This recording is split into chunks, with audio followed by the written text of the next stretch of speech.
Kasus kematian diplomat muda Kementerian Luar Negeri Arya Daru Pangayunan masih menjadi misteri. Sudah 2 pekan kasus bergulir, penyebab kematian diplomat muda di Indekos dengan wajah penolak ban belum juga terungkap. Polisi juga sudah 3 kali melakukan olah tempat kejadian perkara dalam kasus ini, namun penyelidikan belum tuntas sepenuhnya.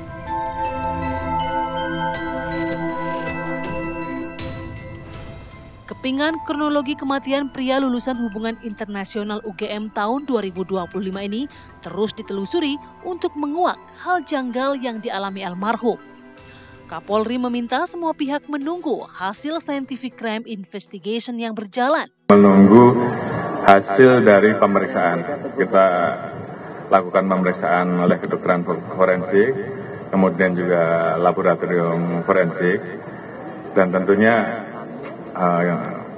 semuanya harus kita kumpulkan jadi satu untuk nanti kemudian menjadi kesimpulan terkait dengan peristiwa yang terjadi. Apakah peristiwa pidana ataukah peristiwa yang lain.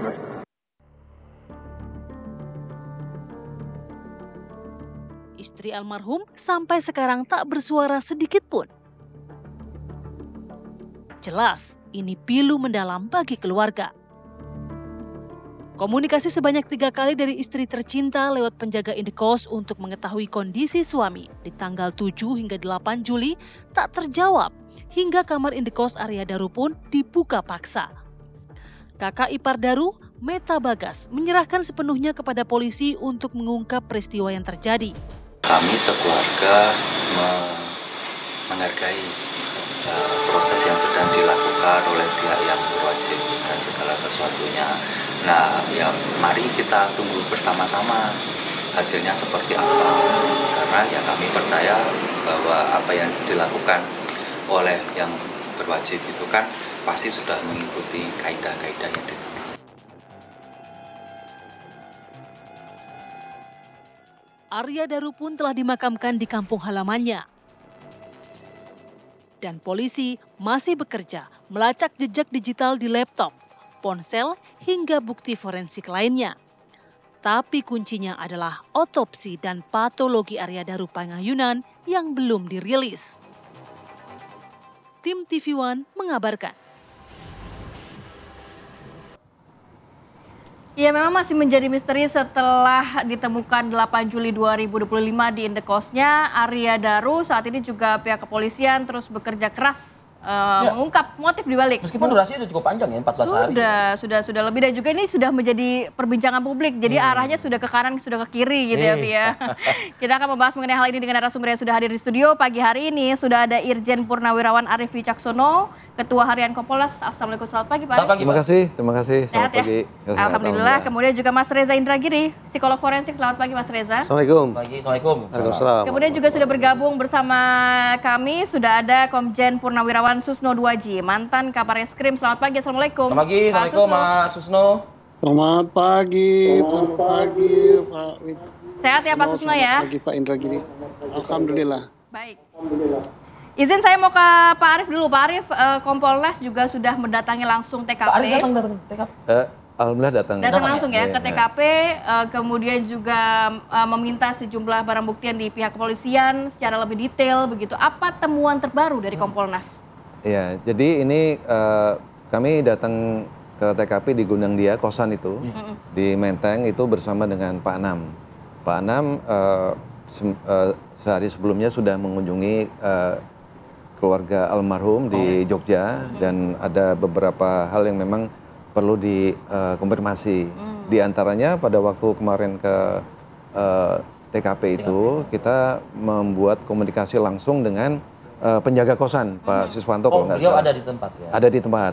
Jadi memang kosan itu suasana memang kalau di dalam itu memang lebih privacy. Ada beberapa kamar kalau nggak salah 12 kalau nggak salah. Di kamarnya almarhum itu kamar 105. 105. Nah, kemudian hal yang kemarin disebutkan baru itu kami diberikan akses masuk ke dalam. Ke dalam kamar? Ke dalam kamar. Ya, saya juga terima kasih. Ada dari Pusianafis Jakarta Pusat, Polres Jakarta Pusat, kemudian dari lengkap dari penyidik Krim Polda Metro Jaya, yaitu dari penyidik, Kanit, Mendampingi Kompolnas Pak ya? betul, Kasubdit, hadir situ semua. Apa yang ditemukan dalam kamar? Nah, di kamar itu kami melihat plafon. Pertama adalah pintu. Pintu udah pasti. Pintu. Karena itu viral tuh Pak. Kan Betul, videonya itu. pintu kan dilihat ada 2 CCTV. Satu bisa melihat almarhum ketika jam 23.23 keluar kamar membawa bungkusan. 2 menit kemudian masuk, ya kan. Nah, pada waktu beliau keluar, almarhum keluar, itu kan pintu ditutup. Ya. Saya pun juga tadi berpendapat, loh kok ditutup? Apakah tidak menutup kemungkinan ada orang lain masuk? Ternyata pintu itu sistemnya kayak di hotel. Jadi Jadi harus begitu ada dia tutup, ada Oh dia nutup. Oh dia ada yang alat yang di atas ya, pintu itu ya? kartu tab-nya itu. Kayak di hotel smart kan. lock gitu ya mungkin ya. Smart lock. Jadi begitu dia tutup, dia otomatis kunci. Nah begitu dia masuk lagi 2 menit lagi yang kita lihat di CCTV, itu dia pakai itu dia masuk, ya kan. Nah saya lihat ke atas itu ternyata ada dua CCTV, yang satu mengarah ke lorong, yang satu agak bisa mengarah ke pintu. Tapi tadi. itu full kan, kalau kita lihat di media sosial kan hanya potongan-potongan video Ya. CCTV. Tapi dari Kompolnas sudah mendapatkan secara full ya Pak ya? Iya, paling tidak. Videonya. Paling tidak sudah diberikan video dan gambaran tentang kondisi realnya. Itu yang pertama, Mbak. Jadi begitu kami masuk ke dalam, kita lihat plafon di kamar mandi maupun di tempat tidur itu nggak ada yang rusak. Nggak ada yang rusak. Terus ada lagi, ini saya tunjukkan pintu di dalam. Ini kan sudah ini kan sudah di sharing juga kepada media kemarin, seperti kondisi kabarnya pintunya terkunci dari dalam ya Pak ya, betul. slotnya Nah, ya? ini kayak begini. Oh, Nah, ini kan ini bagian dalam pintu ya Pak? Iya, jadi ini kan ada. Bisa ditunjukkan ke kamera? Boleh ke depan nggak Pak? Iya. Boleh Ini. dibantu untuk di... Ini terlihat ya, terkunci di slot dari dalam ya Pak ya, kondisinya Iya. ya? Nah itu di slot dari dalam. Nah seperti itu. Jadi double dia. Ditahan dulu Pak, ditahan dulu Pak. Oke. Jadi kunci yang di bawah sama kunci yang slot atas dua-duanya terkunci saat itu? Betul. Nah kalau yang di ini, yang di bawah? yang ini kan untuk tempat masuknya kartunya itu. Oh, jadi kalau dimasukin nanti listrik nyala Listrik gitu ya? nyala, dicabut, Oh, listrik seperti mati. di hotel begitu ya? Jadi yang punya cuman yang Pemilik bersangkutan, yang tinggal di situ 105 sama ini, sama penjaganya. Sama penjaganya. Nggih, sama penjaganya. Pak, saya mengkonfirmasi juga dari pemberitaan pasca Kompolnas kemarin ke TKP Pak. Katanya ada kresek yang mencurigakan Pak. Itu apa Pak? Plastik hitam? Nah betul, jadi 2323 itu memang ada notifikasi waktu di CCTV. Ya. 2323 yang bersangkutan keluar pakai baju hitam kalau nggak salah. Ya, bisa diputar mungkin gambar itu ya teman-teman. Bawa tas kresek, itu dibuang ke depan. Memang Pak penjaga kosan bilang di depan kamar itu kan ada disiapkan ember. Ya. Jadi Itu ember itu Tempat untuk sampah. Nah, untuk sampah. Loh kenapa nggak dibuang di depan? Nah itulah yang saya tanya. Di situ Pak Siswanto juga agak heran kenapa kok dibuang di luar situ. Nah, ya kan. Tapi ketika kami konfirmasi kepada penyidik yang hadir itu sudah disita sebagai barang bukti. Apa isinya Pak? Ya di antaranya ada secara detail kami nanti biar penyidik yang Oke, jelaskan. tapi kalau dari Pak Arief sendiri cukup agak aneh nggak? Dengan barang Ada kejanggalan ada nggak? kejanggalan nggak isi kresek itu Pak? Ya, Kalau kita bicara kresek dibuang berarti bayangan saya sampah kan? ya memang betul sih ada kan disebutkan juga oleh penjaga kosan itu kan orangnya kan diem. Diam ya? Jarang bertegur sapa. Sempat waktu malam datang itu sekitar jam 22 lebih itu, ya dia kan sempat ngambil GoFood, Iya. makan di Kamar.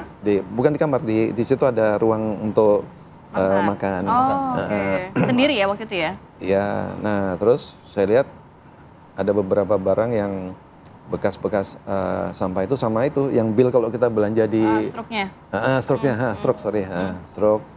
Dan itu ya selebihnya ranah penyidik. Pak Arief, tapi sedikit kan dari Kompolnas juga mengetahui begitu CCTV tidak hanya hari kejadian, hari Betul. sebelumnya kabarnya ya, dari beberapa hari sebelumnya. Ada nggak interaksi antara si Arya dengan pihak lain yang dapat dikatakan janggal nih sebenarnya? Nah begini, jadi memang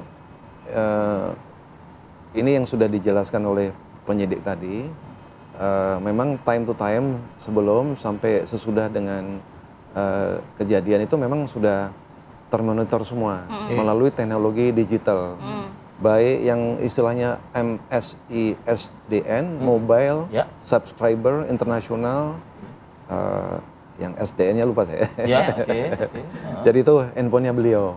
Oh, Artinya handphone sudah disita penyidik ya, Pak ya? Handphonenya beliau, kemudian itu termatch dengan CCTV bukan hanya yang ada di lokasi kosan maupun yang di luar. Nah, yang di lokasi kosan itu memang saya lihat CCTV pasang sendiri. Oke. Agak sederhana, dia pakai MMC kalau nggak salah untuk nyimpen datanya itu. Jadi mungkin harganya agak. Oke. ya. Sedikit lagi Mas Reza nih ke Pak Arif nih, Pak Arif. Kalau tadi kan saya ingin tahu soal kresek, Pak. Kalau dari handphone almarhum ditemukan nggak hal-hal yang mencurigakan juga, Pak, misalnya? Apakah itu misalnya di grup WhatsApp kah, misal gitu ya, Pak? Atau grup-grup misalnya lainnya. ada platform-platform tertentu yang di luar yang mainstream ya, Pak, gitu. Ada nggak? Iya. Jadi memang masalah alat komunikasi handphone itu off itu jam 21. 21 Sebelum almarhum masuk ke kamar. Ya. Itulah 21 jam 9 berarti terakhir komunikasi dengan pihak keluarga kabarnya juga dengan jam pihak segitu istri. ya. Itulah sebabnya pihak istri juga Kontakin penjaga kos. penjaga untuk dicek what's really going on with my husband kan gitu. Iya, Iya, iya. Nah, Walaupun ada aktivitas sampai jam 12-an ya. Kalau di CCTV kan jam 11 jam 12 ya. Betul. Tapi di situ penjelasan dari Pak Dirkrim Pak Wira beserta Kasubdit, Kanit dan penyidik itu memang off-nya di 21 itu. 21 itu ya. Dan Gitu, tidak Pak. ada handphone lain, Pak, atau alat Komunikasi komunikasi lain lainnya. gitu selain handphone? Ya ada kayak MacBook atau Laptop laptop. ya? Oh, ada ya. Nah itu sekarang masih dalam ranah ditelusuri jejak digital evidence oleh penyidik. Oke. Mas Reza, Masih menjadi teka-teki ini sebenarnya. ya saya justru jadi kemana-mana. Bener kata Rati tadi, perbincangan di publik jadi kemana-mana gitu loh, Mas Reza. Dari Anda mungkin juga yang membaca beberapa pemberitaan dan mendengarkan juga keterangan dari Pak Arif. Dan mencermati dari kasus-kasus arahnya yang kemana lain ini? mungkin. Apakah memang karena, mohon maaf dengan tidak mengurangi Rasa hormat. simpati saya kepada keluarga ya, ada istilah bunuh diri kah atau apa, Mas Reza? Ketika menyimak pemberitaan bahwa almarhum ditemukan dalam kondisi terlilit lakban, Ya. seketika saya membayangkan boleh jadi almarhum meninggal akibat pasokan oksigen yang habis. Ya, sesak napas katakanlah begitu. Ya. Cuma pertanyaan yang harus dijawab adalah apakah kondisi sesak napas, kondisi pasokan oksigen habis itu diakibatkan oleh perbuatan pidana atau bukan? Kalau pidana sudah jelas berarti itu ranah kerja kepolisian. Yeah. Polisi harus mencari siapa pelakunya. Polisi mencari pelakunya tidak, Pak? Dicari, di tracking. Oke, gitu ya. Nah, keempat kemungkinan saya membuat jembatan keledainya untuk membantu ingatan adalah NHSA. Apa itu, Mas? Saya mulai dari yang N, natural. Natural. Bahwa seseorang meninggal Alamiah, ya? akibat sesak napas dalam sebuah situasi alami, penyakit misalnya, asma, pneumonia, TBC dan sejenisnya. Tapi maaf, sekali lagi karena kondisi almarhum sedemikian rupa, maka sepertinya kita bisa kesampingkan kemungkinan bahwa Natural almarhum ini. meninggal dalam sebuah Apalagi situasi ada alami. video dia berjalan masih segar. Betul. bugar. Nah, kita masuk ke kemungkinan yang kedua. S, suicide. Suicide, bunuh diri. Seseorang punya niatan untuk menghabisi dirinya sendiri dengan cara menyumbat pasokan oksigen. Adakah kemungkinan itu? Kalau saya akan melakukan penelusuran begini, termasuk ini saran saya ke teman-teman kepolisian sejak dulu. Ya. Coba cek adakah catatan pribadi yang dia tinggalkan, wasiat yang dia sampaikan, Ya. atau kalau mungkin dia orangnya katakanlah tertutup, tidak berbagi cerita secara lisan kepada siapapun, cek media sosialnya, adakah narasi-narasi gelap, Jejak digitalnya ya. betul, narasi-narasi gelap yang mengindikasikan sudah punya ide untuk mengakhiri hidup. Kalau ada, berarti mungkin memang pasokan oksigen itu disumbat secara sengaja karena yang bersangkutan memang ingin mengakhiri Berarti hidupnya. probability S tadi itu Ya, ada kemungkinan S Ada. ya. Sekarang yang ketiga, H, homicide. Meninggalnya seseorang akibat perbuatan orang lain. Ada pihak ketiga. Bisa karena pembunuhan, pembunuhan berencana, penganiayaan dan seterusnya. Menyimak apa yang Pak Arif kemukakan barusan, tidak ada kerusakan di TKP, kalaulah itu disebut sebagai TKP, terkunci dari dalam. Pelapornya nggak kenapa-napa. Ada tidak tanda-tanda kekerasan pada tubuh korban? Pak Arif tidak meng-highlight itu sama sekali. sepertinya kemungkinan homicide, yaitu yang meninggalnya seseorang akibat perbuatan orang lain, boleh jadi juga bisa kita seperti yang N tadi ya Pak. Betul, ya, sudah dua nih ya, sudah dua yang kita eliminasi. Yang Tinggal kemungkinan yang keempat, yaitu accident. Seseorang meninggal dunia karena pasokan oksigennya tersumbat akibat sebuah kecelakaan. Maksud kecelakaan apa? Yang bersangkutan mungkin tengah melakukan aktivitas apapun itu, namun terjadi atau muncul sebuah situasi yang berada di luar kendali, sampai-sampai situasi itu menggiring yang bersangkutan untuk masuk dalam situasi kritis, alias kehilangan nyawa. Nah, dari diskusi singkat, dari data yang terbatas saya simak di media, boleh jadi kita bisa kesampingkan dua kemungkinan, tinggal tersisa dua kemungkinan. Tapi kalau melihat tubuh korban ini dalam keadaan muka terlilit lakban, kondisi tertutup selimut, Mas. Itu juga bisa menggambarkan dua hal yang tadi ya? Tadi saya katakan yang S sama A itu. Semua kemungkinan empat ini kan dikarenakan pasokan oksigennya tersumbat. Cuma yang mana yang menjawab situasi apa yang menjelaskan masuk yang klaster mana nih? Pasokan oksigen tersumbat itu dalam situasi yang mana? Dari apa yang saya sampaikan tadi, kemungkinan dengan segala hormat teman-teman penyidik lah yang pasti tahu jawabannya. Tinggal tersisa dua kemungkinan. Apakah menghabisi diri sendiri ataukah kecelakaan? Pak Komjen Purnawirawan Susno Duaji, Pak. Saya ingin konfirmasi Pak dong pernyataan Bapak di beberapa media yang mengatakan saya murni melihat ini penuh kejanggalan. Begitu ya kurang lebih ya kalimat Bapak. Apa itu kejanggalannya Pak Susno? Seorang penyidik atau penyelidik senior begitu melihat kejadian ini langsung dia janggal ya datang ke TKP. Janggalnya apa? Muka dililit oleh lakban. Nah, karena kejanggalan itulah maka kita penyidik atau penyelidik bisa mengungkap perkara ini. Orang meninggal ini ada dua kemungkinan. Satu terkait meninggal normal, wajar. Wajar itu apa? Yaitu umur ya, meninggal sakit ya meninggal juga. Yang kedua tidak wajar. Tidak wajar itu penggolongannya satu dibunuh. Dua bunuh diri. Tiga kecelakaan. Oke lah. Yang pertama kita sampingkan. Dia bukan karena tua, bukan karena sakit. Nah tinggal dibunuh, bunuh diri, kecelakaan. Nah untuk mengungkap ini gimana cara jawabnya? Bukan polisi yang jawabnya, TKP, tempat kejadian perkara, alat bukti lah yang akan bicara. Nah perkara ini sudah on the track. Polri mencari alat bukti apa yang diutamakan? Pak Kapolri sudah bicara, penyidik sudah bicara, yaitu alat bukti saintifik. Apa itu alat bukti saintifik? Tadi Pak Arief sudah katakan, dari CCTV, dari laptop, kemudian dari HP, dari sidik jari, kemudian ditambah lagi, satu lagi yang tak terbantahkan, yang belum keluar saya kira saat ini adalah hasil otopsi yang akan mengeluarkan visum dalam. Kalau visum luar juga akan keluar ya. Tapi dari visum dalam itu akan keluar, akan terjawab penyebab kematian oleh para ahli. Karena dalam otopsi itu ada beberapa ahli ya. Ahli toksikologi, ahli obat dan sebagainya. Apakah korban ini overdosis obat? Apakah korban ini kemasukan racun? Apakah korban ini sebagaimana dikatakan Pak Reza tadi kekurangan oksigen? Nah sehingga nanti penyidikan mengerucut dia. Mengerucutnya adalah kekurangan oksigen itu akibat orang lain atau akibat dilakukan sendiri oleh korban. Korban melakukan sendiri untuk apa? Ya tadi Pak Reza sudah katakan memang sengaja untuk meniadakan pasokan oksigen atau karena eksiden. Bukan untuk bunuh diri, tapi akhirnya terjadi hal seperti ini.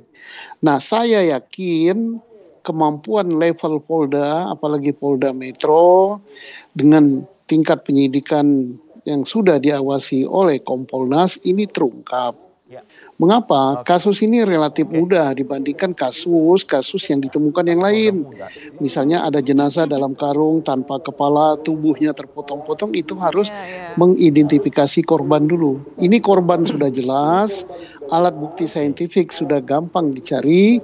Nah termasuk jangan dianggap sepele juga, apa? sampah yang dibuang itu nanti juga akan bicara karena dia akan menjawab apakah di situ ada nota pembelian daripada lakban dan sebagainya, apakah di situ ada sisa makanan, apa sisa makanan beracun dan sebagainya. Dan penyidik sudah tepat dalam hal ini Polda Metro tidak terlalu banyak mengobral cerita. Kenapa? Karena nanti akan terjadi simpang siur. Ya insya Allah ini terungkap, kita doakan ya. Ya amin, sama juga publik juga mungkin ingin juga ini ada titik terang gitu Pak Arief ya. Sebagian tadi juga Mas Reza yang kabarnya juga sering juga berkomunikasi dengan Pak Arief nih. Kan? Mudah-mudahan bisa segera terungkap. Kita lanjutkan diskusi kita, dialog kita Pak Sugeng, Mas Reza dan juga Pak Arief. Usai jeda kami akan kembali saat lagi.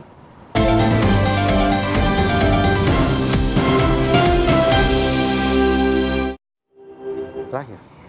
Oke, kita lanjutkan kembali perbincangan ini menarik sekali. Pak Arief, ini publik ini menanti-nanti, menunggu-nunggu begitu ya. Oh iya, salah. Arief yang ini, Vi.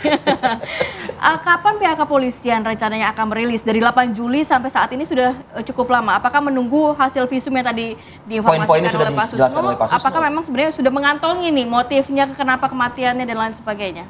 Tapi poin not finished yet. Yeah. Boleh saya lanjutkan? Boleh. Nah, jadi kembali kepada penjaga kosan. Kan malam-malam kenapa beliau longok-longok? Karena kan mendapatkan pesan supaya dari keluarga ya? Dari keluarga. Keluarga khawatir. Khawatir kenapa kok nggak di handphone mati kan? Nah tapi karena beliau Pak Siswanto, Pak penjaga kosan tuh menjaga privasi penghuni situ, dia nggak mau ngetok atau bagaimana? Karena pikirnya istirahat tengah malam sampai pagi. Nah pagi pun ditelepon lagi, makanya dia minta backup dari temannya untuk bisa memvideokan. Dicoba buka pakai dia punya master, nggak kebuka, keganjel yang slot tadi. Nah, terus akhirnya dia memberanikan diri pakai obeng, dicongkel kan, itu pun divideoin. Dilihat, jadi tidak ada congkelan sebelumnya ya Pak ya? Dilihat di congkel itu kan ada bekas rusak. Nah sebelumnya nggak ada, gitu loh. Nah begitu buka dikit, baru tangannya masuk, dibuka shot kan gitu. Nah begitu buka dia masuk, si yang belakang tetap memvideoin, kelihatan kan? Almarhum lying on the bed, ya kan, dengan selimut masih menutupi sebagian besar tubuh, kaki masih agak kelihatan dikit sama tangan. Begini, kemudian Pak, pakaian ada Pak melekat itu, atau cuma hanya selimut saja? Belum tersibak. Itu yang kami lihat. Muka ada lakban kuning. Nah, itu di dalam lakban kuning ada sedikit plastik seperti kayak kita habis fotokopi itu loh, plastik yang buram-buram itu. Ya kan? Nah, baru di situ jadi lapis maksudnya Pak. Di dalam lakban ada plastik. Betul. Nah, baru yang di dalam lakban ada plastiknya. Baru yang bersangkutan baru ngubungi polisi. Polisi terus datang dan seterusnya. Artinya kemudian tidak ada barang-barang yang hilang, ya kan? Kemudian tapi dari penuturan penjaga kos, Pak, adakah ditemukan barang-barang lain selain selimut dan lakban tidak jauh dari tempat tidur atau dari jasad? Ya ini obat-obat ringan kayak yang bersangkutan kan sakit GERD ya katanya kena GERD sama kolesterol tinggi, obat turun panas. Yang bersangkutan tuh mengalami sakit lambung, Pak? Katanya sih, tetapi karena kan ada juga di berita penjaga warung di depan itu sering meminum soda, minuman bersoda. Benar. Nah, di situ nggak ada barang-barang hilang, cuma ada obat-obatan yang sifatnya ringan tadi. Gitu. Pak Arief, dari Kompolnas juga sempat berbincang juga dengan pihak keluarga ya, atau dari pihak kepolisian ya? Iya kan Pak Anam. Iya Pak Anam. Kalau kita melihat jamnya ya Pak ya, sebenarnya kan jam 9 sampai pagi itu kan jam orang beristirahat ya. Kenapa keluarga sebegitu khawatirnya harus berkali-kali menelpon untuk bisa dipastikan korban ini tidak kenapa-napa? Apakah memang kalau netizen berspekulasi, apakah ada ancaman sebelumnya kepada keluarga dan juga kepada korban sehingga sang istri sebegitu khawatirnya tidak ada komunikasi dengan Pak Daru, Mas Daru? Saya pikir ini wajar Mbak Rati. Masalahnya kan beliau sebelumnya kan katanya berbelanja shopping di Grand Indonesia untuk beli perlengkapan nanti mau berangkat posting, ya kan? Jadi beberapa pakaian dan dia suka ngabarin, maksudnya suka ngabarin pakai handphone kan? Tapi kok jam 21.00 kok off gitu loh? Itu yang membuat karena dikait-kaitkan juga oleh netizen dengan pekerjaan korban. Mungkin ada ancaman keselamatan gitu Pak. Keselamatan. Nggak ada ya, Bisa Pak, ya? Dari diklarifikasi, keluarga Pak. ada nggak? Jadi oke, kalau gitu boleh saya masuk. Iya. Karena saya dengan Mas Reza kan pernah jadi diplomat juga. Itu yang Pak Iya, tadi saya iya. bilang sama. Tugas diplomat itu sebenarnya 5. Jadi ada collecting data, reporting, kemudian protecting. Protecting itu melindungi warga negara Indonesia di tempat penugasan, apakah mereka sebagai terkait kasus hukum, apakah sebagai Seperti Mas saksi. Darwini ya, protecting WNI betul. Kami semua diplomat itu tugasnya. Kemudian yang keempat adalah negotiating atau negosiasi, dan yang terakhir adalah representing atau mewakili. Itu tugasnya. Jadi kalau kami lihat pertama Lokastaf di Myanmar, KBRI Myanmar during period 2011-2013, terus beliau bisa menjadi diplomat, itu suatu prestasi bagus. Di Dili pertama kan, di Dili jadi diplomat, kemudian second posting di Dili itu sebagai sekretaris 3, di Buenos Aires itu sebagai sekretaris 2. Nah ini mau ke Finland, Helsinki, itu kan berarti suatu prestasi yang menanjak sebenarnya. Jadi memang tugasnya itu. Jadi kalau memang kaitannya dengan tugas, ya kita semua punya risiko sama ya Mas ya. Oke. Kompolnas tugasnya kan mengawasi ya Pak ya. Betul. Apa yang dilakukan oleh penyidik saat ini untuk kasus kematian diplomat muda ini. 2 pekan, visum bertanya-tanya orang, apakah selama itu visum, ya kan gitu. Lalu apakah sebegitu sulitnya untuk mengorek data, sebagaimana tadi Mas Reza, Pak Susno mengatakan dari gadget, dari dan lain sebagainya. Kompolnas berarti bagaimana? Iya, jadi cukup lelet atau memang sebetulnya sudah clear, on the track, hanya tinggal menunggu waktu? Ya, begini Mas Arief juga ya. Arief Diplomat. Jadi sebetulnya tadi kan kami bilang di TKP ketemu dengan penyidik, Kanit, Kasubdit, itu berarti menunjukkan betapa serius, termasuk anggota Inafis Polres Jakarta Pusat. Kemudian kami ke Polda diterima oleh Pak Dirkrim dan perangkatnya serta Irwasda, dipaparkan sedetail-detailnya. Mereka sebenarnya sudah bekerja profesional, cuman berapa persentase penanganannya Pak kalau dari Kompolnas, dari mendengar paparan-paparan tersebut? Sudah hampir selesai sebetulnya, sudah hampir selesai. Cuman masalahnya seperti yang Mas Reza bilang, kan ada beberapa informasi yang sifatnya privacy. Nah itu yang kita tidak menginginkan supaya publik. Yang jelas kan dari TKP kan sudah kelihatan, no one else masuk ke dalam kamar tersebut, baik dari luar maupun kita lihat dari dalam. Gitu baik. Mas. Pak Arief, saya ke Mas Reza kalau gitu, nanti juga ke Pak Susno nih. Mas Reza, udahlah Mas, bukan udahlah maksudnya, ini sepertinya kalau dari Kompolnas yang mendengarkan dari beberapa pihak, aspek juga, baik itu institusi polisi sendiri maupun juga sipil, ini seperti sudah selesai. Sudah clear. Case closed ibaratnya gitu. Apa yang kemudian bisa menjawab atau memenuhi rasa penasaran publik ini, Mas? Kalau tadi kan Mas Reza kan menyisakan 2 ya. Arahnya kemana? N atau A ini, Mas? Itu biar penyidik saja lah. Biar penyidik saja. Kalau saya ingin mengatakan begini, pengalaman saya membantu teman-teman di kepolisian terbatas. Tapi dari pengalaman terbatas itu saya membangun sebuah teori main-main, teori ecek-ecek. Teorinya begini, ada suatu kasus, masih dalam proses penanganan oleh kepolisian. Tapi di publik sudah terkunci sedemikian rupa bahwa ini pidana. Ternyata hasil penyelidikan oleh pihak polisi mengatakan bukan pidana. Jadi kontras itu ya. Saya bicara secara umum ya. Dalam situasi kontras semacam itu, peliknya bagi polisi apa? Kalau polisi menyampaikan pengumuman bahwa ternyata seseorang meninggal akibat bukan pidana, itu kan seperti melawan arus. Resiko bagi polisi apa? Ini polisi tidak transparan, polisi tidak saintifik, polisi menutup-nutupi sesuatu, polisi melakukan obstruction of justice terhadap dirinya sendiri dan seterusnya dan seterusnya. Oleh karena itu, menurut saya, ini pemikiran lah ya, ramalan saya, ketika Pak Kapolda Metro Jaya mengatakan kami cuma butuh waktu 1 pekan, hitung-hitungan kasus ini memang tidak sulit untuk diungkap. Tapi satu PR yang harus dipikirkan matang-matang adalah kapan gerangan kita harus mengumumkan hal ini kepada publik, Mas Reza termasuk kepada ini keluarga. harus tetap diumumkan. Harus diumumkan. Either itu bukan. Tetapi kalau sekali lagi ternyata, kalau ternyata tidak pidana, ada kompleksitas di situ bagi polisi untuk mengumumkannya. Karena pengumuman itu, kendati menyatakan bahwa proses pengungkapan kasus sudah mencapai garis finish, tapi ada resiko kontraproduktif bagi polisi yang seolah melawan arus opini publik, yang kadung menyimpulkan ini pidana. Jadi kayaknya polisi juga tidak akan terang-terangan ya memberikan informasi. Kalau sekali lagi kan saya berandai-andai ini. Kan ada unsur pidana di situ. Saya mengacu pada alur berpikir Pak Arief sesungguhnya. Kompolnas ya dalam hal ini. Iya, Kompolnas. Tadi beliau mengatakan ada privacy dan seterusnya dan seterusnya. Kalau memang ada warna-warna semacam itu, maka menurut saya Polda Metro Jaya bisa umumkan kepada publik cukup dengan kalimat kami menyimpulkan Tidak ada unsur. tidak ada pidana. Kami berduka, selesai. Oke, meskipun tidak perlu harus diceritain secara spesifik. Tidak usah. Kenapa kematian Tidak diplomat? usah.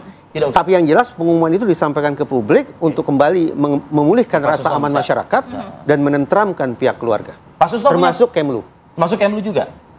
Atau mungkin juga melindungi institusi selain Polri yang dilakukan oleh penyidik, yang dilakukan oleh Kepolisian Republik Indonesia? Saya tidak mampu dan tidak cakap berpikir sampai sejauh itu. Oke, Mas Reza. Terima kasih Mas Reza. Saya ke Pak Susno. Pak Susno, pernahkah mendapati satu pengalaman begitu ya dalam Bapak rekam jejak Bapak cukup panjang di reskrim begitu Pak. Kondisi seperti ini Pak. Publik spekulasi sudah kemana-mana, sudah macam-macam. Bahkan bagi sebagian orang mengatakan lebih hebat dari penyidik begitu. Nah ternyata ini tidak ada unsur pidananya. Saya tidak mengatakan kasus ini tidak ada unsur pidana ya.